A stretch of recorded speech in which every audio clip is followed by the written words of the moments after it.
that some of my Iowa friends would just look and laugh right now. That's okay. Or my Wisconsin buddy. Yeah, it's okay. Here I am, a Mississippi hillbilly, stuck with a corn broom. So I tried to chip the ice, and the ice is actually inside the lock itself. So I really need my shovel, my snow shovel. All right, let's try some hot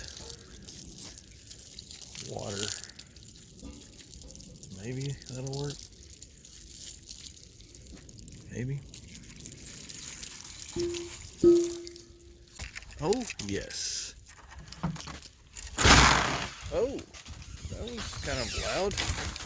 Oh.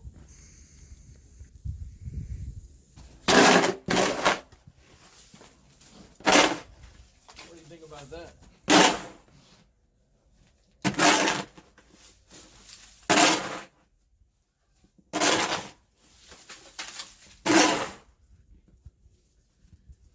That was about 5 to 7 minutes of consistent work.